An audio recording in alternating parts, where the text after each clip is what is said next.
Hello and welcome to number 4 of the Commercial Real Estate Listening Podcast series from international law firm Taylor Vinters. This series is hosted by me, Paul Olliff, a senior associate from the London office in Tower 42. This series is intended for all people who operate in the real estate market, but particularly the owners of directors of innovative small to medium-sized property companies or funds. In this series, every month I will host a snapshot interview with figures from across the London real estate market, all with significant knowledge and experience in the property market. In this podcast number 4, I will be talking to James Coulling from Aston about MIPIM and what makes a successful MIPIM trip.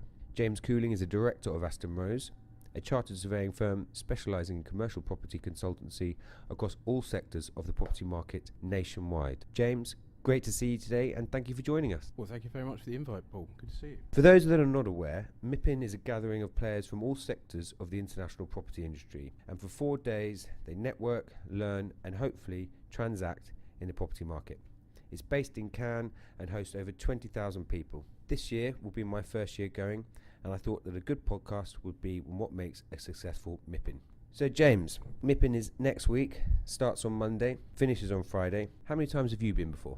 I've been about 12 times over the last 20 years. So fair to say you've been quite a few times. You're a good person to speak about what makes a successful MIPIM trip.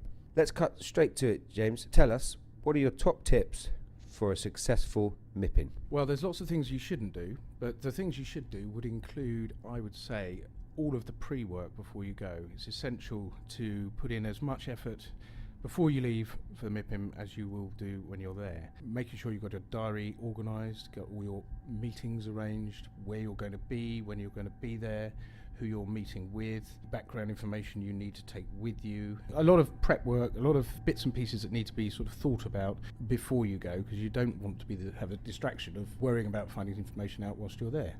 So that would be tip number 1, be organised. Something you mentioned to me before, you actually have a sort of a matrix, if you will, an Excel spreadsheet which tells you when you and your team are going to be where. Is that right? Yep, that's correct. We have a spreadsheet that tells you exactly who's meeting who, when they're meeting them, what the companies are, so that if we meet anyone on the hoof or by chance that we need to pass information between us, we can do so. And that can be quite useful because it can be good icebreakers, it can help with introductions, it can give you reasons to talk to people at parties and such like that you might not normally have had an opportunity to sort of bust in with. And also you need to know where your colleagues are, because if there are any problems and such like, you need to be able to get information to them urgently. And we have had a few problems in the past with people missing things and needing to give apologies and such like. A second most important rule for us is to make sure we stick to our regime whilst we're at the venue.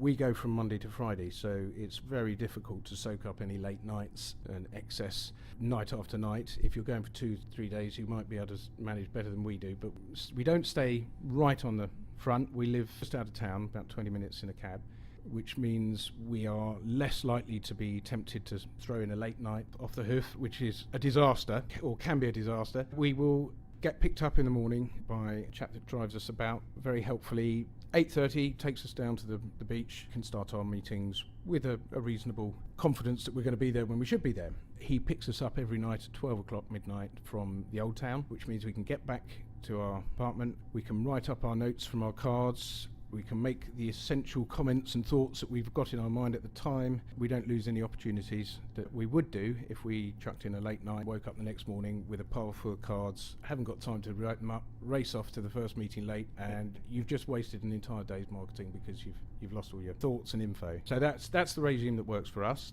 and it's still very hard work. You've still got to walk. Generally speaking, I think we walk between 15 and 20 miles a day. You're drinking more than you might normally do, for us certainly more than we would normally do, and you've got to have your wits about you. You need to get sleep, otherwise you will not be performing the way you should be. In summary, the first top tip you have is preparation. Before you get there, get organised. Do your preparation, do your research on the people you're going to meet, and work out where you're going to be at what times. Sounds like the second one you're saying is very important, is having a regime. If you're there, you said you're there from Monday to Friday. If you're there from Monday to Friday, try to be in bed by at least midnight so you're on point for the next day. Preparation, organisation. What other tips would you give people going to MIPIM? Well, there's a lot of different opportunities available for a lot of different companies and different people. You've got immediate contact with people, which might lead to deals or connections or opportunities.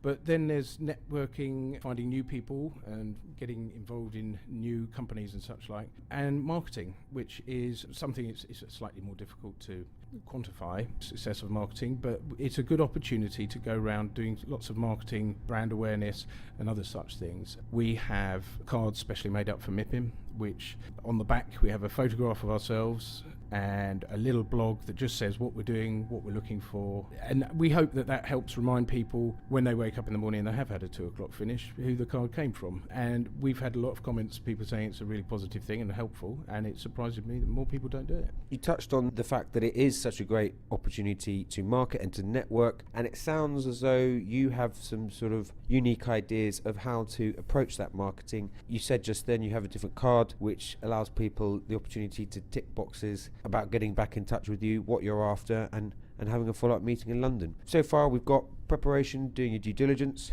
we've got setting a regime and schedule and sticking to it, and third we've got making the most of the marketing opportunities by being as innovative as possible, I guess is what you're saying. Yeah, I think so. You really want to try and help people remember you for the right reasons. There's a lot of people down there, and you really need to try and find a way of sort of standing out from the crowd a little bit. There's an immense amount of property professionals. They're all capable of doing their job extremely well. So why is someone going to want to do some work with you or think about following up back in London when you get back from MIPIM? Give them every chance you can to put you first. It's a bit like when you go for a job interview. If you write a letter and you personalise it and you make it stand out from the rest, you've got more chance of getting an interview. So that's what you need to do, I think. I'll certainly do that. I'll also take note of the 15 to 20, I think you said miles per day. Don't think I'm in great shape for it, but we'll cross that bridge when we come to it, I guess. What are you looking forward to most from MIPIM? If I answer this question next week, it'll be the end of MIPIM. If I answer it now, I think I do enjoy the buzz. I do enjoy being down there with other people that get a buzz out of our industry and who want to push the industry forward and make networking successful. I think function-wise, it has to be the Aston Rose cocktail evening down on the beach. And because when that's out the way, I'll be able to sort of have a first level of relax, I think. But no, I've got some good friends in the industry who I'm hoping to pop in and see for sneaky beers here and there, which I'm looking forward to as well. And you've kindly extended an invitation to me for your event, and I'll look forward to seeing you down there and catching up in Cannes. Thank you for listening to James and myself, Paul Olliff, in this number 4 in the Commercial Real Estate Listening podcast series from international law firm Taylor Vinters. If you have any comments on this podcast that you'd like to make, then please message me at paul.olliff@taylorvinters.com or james@astonrose.co.uk. We'll be back with podcast number 5 post MIPIM to see how it went and what the major talking points were. Thank you for listening.